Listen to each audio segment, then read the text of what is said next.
Did I start doing it, or was it like, what if I just start? Sorry about it, you can always use your own body weight, still gonna get a good workout. Hello you guys, and welcome back to the channel. If you're new, hi, I'm Mary, and I post fashion, beauty, and health and wellness videos. And I'm currently walking by the lake, and I wanted to chat with you guys about something. And that something is like, I just don't love the term boundaries because I think it's overused. But what I want to talk about is no means no, and how some people just like don't get it. Myself included, honestly. Like, I think that I am the queen of, like, I'll give you an example. I asked Blake for something. Like, we'll go really surface. I'm like, can we buy this? He says no. That does not mean no to me. I will be finessing a yes. But anyways, I've been trying to get better at that and respecting when people say no. And this morning I had a situation where, long story short, someone asked something of me. I said no.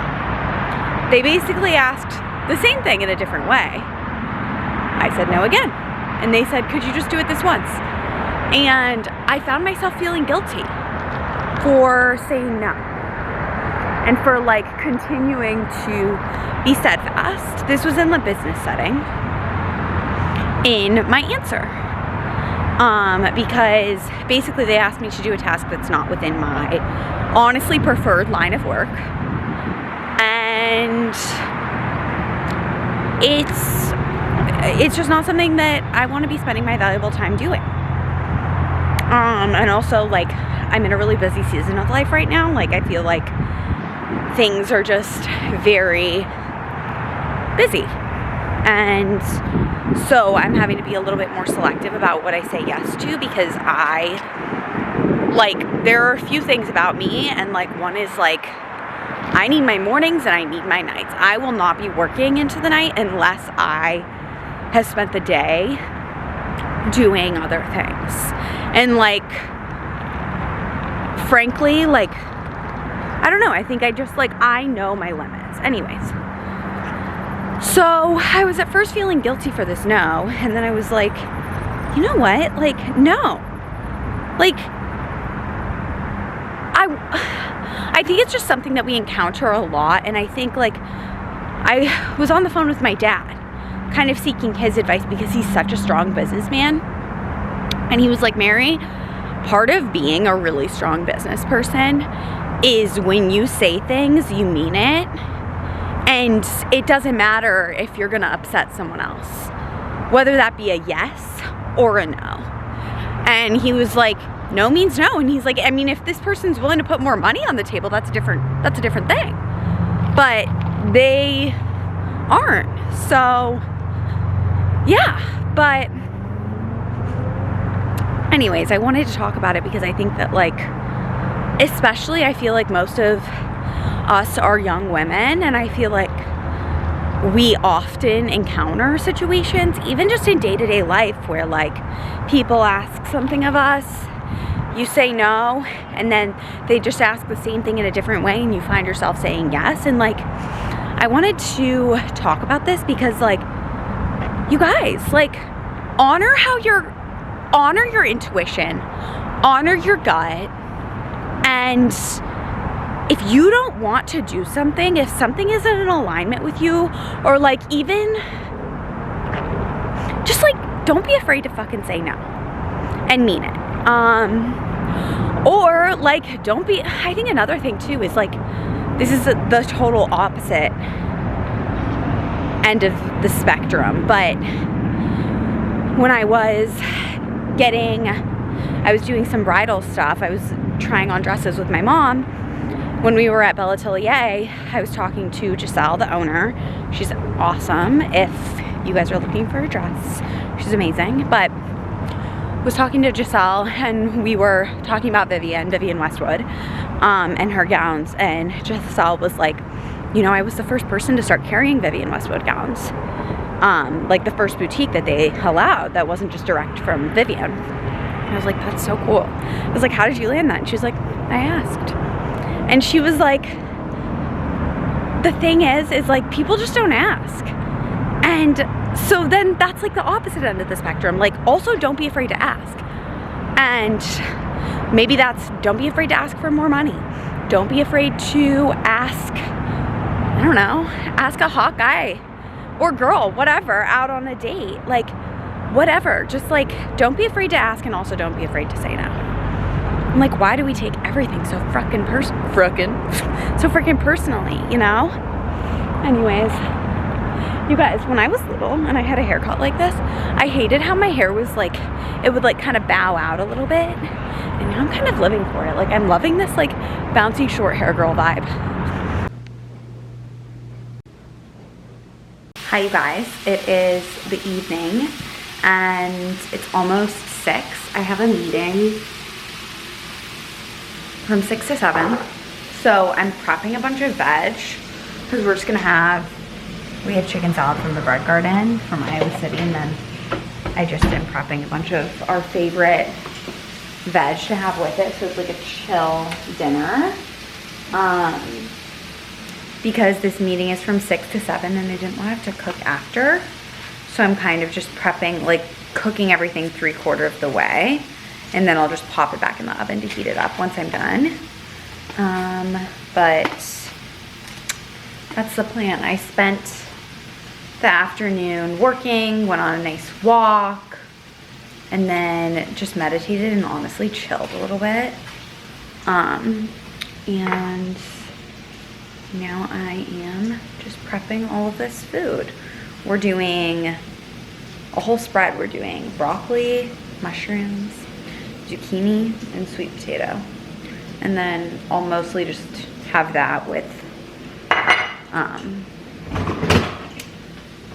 some greens and give Blake, and I'll probably do some avocado too, and then like a tahini dressing, and then give Blake most of the chicken salad. But that's our plan, just simple dins. I'm gonna quickly do a touch of I really need to wash my hair, but I'm not gonna do it until after I teach tomorrow. But I'm just doing a touch of lip, a touch of this Net fragrance, and then curling my lashes. The meeting's just on Zoom, it's not in person. I didn't say that, but this is a once a month meeting. So it's like, it's not like it's like weekly or anything, but it's just a little bit later, which is fine. But I'm like never in work mode this late, so I need to like get into it. I also need to see what time it is because, oh, I have to hop on this meeting. Okay, ciao.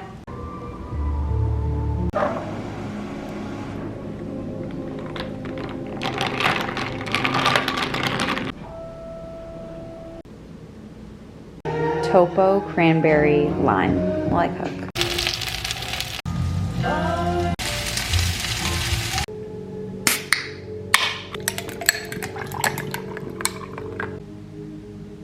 Hello, you guys. Happy Friday evening. I just got back from meeting a friend. It was Fabu, and now I'm making dinner. And you guys, today, like, I'm about to confess this to you too. I get an email from my old boss, Gab. This email is a forward of an email from Farfetch saying your order will be delivered whenever. And she had said, I think that like something about like, looks like you still have some stuff connected to your Happify email account. It was Farfetch, literally attached to my old work account. Isn't that so awkward? Yeah. But then I texted her and I was like, oh my God, I'm so sorry. And she was like, LOL, no, I thought you might want to know because Farfetch is it's a great brand. I was like, okay, so she gets it. But honestly, Blake though, but my dress is gonna be delivered, which is good. Oh, really? Yeah, I ordered this Kate dress from Farfetch, and I was worried that it wasn't gonna come, but it's gonna come. But anyways, I'm gonna unload the dishwasher and then get cooking on some Dentons. Cookie skillet. Cookie skillet for 2, baby. Okay, we have our cookie skillet. That's cooling. It's still really hot. And it looks yummy. But Blake and I were just having a conversation because the amount of times today that Blake has been working from home that I have heard him say the words deal guy. And girl boss. No, I'm just kidding. No, deal guy was She's aggressive. such a girl boss. Okay, let me finish the deal guy story, then we'll talk girl boss. But Blake, I finally said to him, I was like, what the fuck is a deal guy? And he was like, I don't know, it's just what we say. Because he's in real estate development, and I guess, what is a deal guy? Guy that finds deals. Because Blake was like, you know, like, he's a deal guy, and you know, like, I want to be a deal guy. And everyone wants to be a deal guy. I was like, okay, so everyone wants to be a deal guy, and everyone wants to be a girl boss. But I feel like a deal guy is the guy equivalent I of a want to be girl. a girl boss. Okay, so you asked me what I thought about girl being... boss because I'm your boss. I don't know who's the boss around here, but all I know is the term girl boss, hot or not. Not. People are gonna like be offended and say that you can't. No, say that 'cause because- you're a guy. But I agree. I think it's like overkill. No, I think no. it's a girl boss. No, wait, hold on. It's like calling a spade a spade. A girl boss never calls herself a girl boss. Just like someone who knows good food never calls themselves a foodie. No, Same it's thing. the same thing. It, That's actually a pretty good analogy. yeah, no, it, if I had a boss that was like, yeah, I'm a girl boss, I'd be like, I'm questioning if you're a boss, my boss at all. And you know who it's giving? Yeah. It's almost like, yeah, I mean, you could be a boss and I mean, regardless. there's a like, couple of like it's comedy like, skits would you that ever? I've heard with the word girl boss in it, and it makes me laugh because like Who's your favorite? you really comedian? think about it. I don't know, I've been watching or like listening to Kill Tony. Which You're means like nothing to you. obsessed. I know, but you're like obsessed with Kill Tony. Second runner up for today, behind Deal Guy, is Kill Tony. It's like some man dresses as Dr. Phil and he No, thinks no, it's no, funny. that's not it. Oh. That guy went on it. But it's basically a live comedy show where they have a bucket of people's names, of like comedians' names that are at the show. And they pull out of the bucket and when they pull your name, you have a minute of stand-up. And then there's like 3 judges or like people on like the panel and they just ask you questions I think- about your life. And it's like, Yeah. sometimes they just say you're garbage and you're terrible. I mean, I or just... you're great. The thing that I think about stand-up is I don't think when people are trying to be funny, they're funny. They can be. I don't think so. That's why I don't really find stand-up funny. I don't. Yeah. Because I think when people are attempting to be funny, then it's honestly kind of girl bossy. You know, it's the same vibe where it's like, it's a little bit pick me.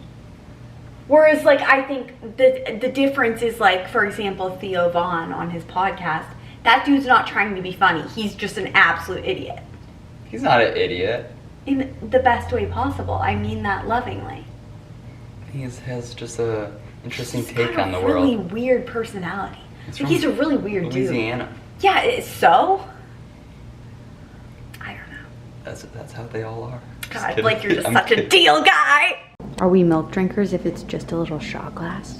Just a few sips. I really truly, it's hot. Whole milk is hot. And I truly never thought I would say this to you guys. Also, I'm wearing my jammies and so, but I think we need to normalize enjoying a glass of whole milk every once in a while. I can't believe I'm saying that, but like with a cookie, like half a glass of milk isn't too bad.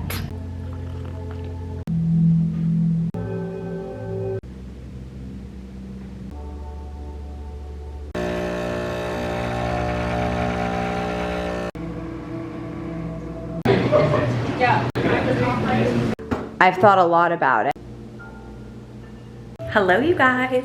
I spent the day doing a little bit of work just to get ahead on content calendars so that I can like take time off next week. And I was actually talking to one of our friends. We have these couple friends who live near us, and anyways, I was talking to her this morning, and she was like, asking me about what I do for work and stuff like that. And obviously, like, I love doing my YouTube and I love doing like my socials. And she was like, because like I think people can get that like I don't know, like mixed up with my real job sometimes, but well, I guess both of them are my real jobs. But I started doing freelancing for social media probably like 6 months ago now, and I love it. And I think like what's so great about freelancing is, first of all, like honestly, maybe I should like just talk more about this because I think it's a really great opportunity for a lot of people, because it's so like you kind of get the best of both worlds with like working for yourself and also like having community because you're in a client services role, honestly. But anyways, long story short, I love what I do, and it is great because I totally make my own schedule and I get to work when I want. And for me, I would rather work less during the week and then work on the weekends. I would also rather like be able to not be overwhelmed after the holidays and just like maybe work for a couple hours a day, or even just like a couple hours in a week. But I'm about to give myself a pedicure, so this is my pedicure and manicure bag. I don't know that I'll ever go back to getting my nails done at the salon, in all honesty. I just like hate waiting for it. I think I'll do it before we get married, of course, but I don't know. This is my heinous kit, you guys. Let me know if you want me to talk more about freelancing though, because it's been so like losing my job and like having to pivot and doing freelancing has been such a blessing for me, and like it's given me so much freedom, opportunity to grow, and like also like it's allowed me to like really scratch this entrepreneurial itch that I know that I've always had. So anyways, this is my kit. I'm gonna do this and then put on some of this Ella Mila. How I do my manicures and pedicures is I set a timer for 30 minutes. And I won't do it for longer than that because otherwise I will be doing it for hours on end, and I do it once a week. I've totally lagged on vlogging today, but we washed the whole couch. I washed all of the bedding, did a massive deep clean, and it's about almost 5. I'm going to a 5 p.m. yoga class. I'm currently sous videing for Dens, and I'm actually gonna end the vlog tonight after dinner because I'm ideally gonna get it edited, but I'm just prepping everything for dinner now so that when I get back at 6, I can just pop some stuff in the oven. We can have our steak and we'll be ready to go. I think it's gonna be so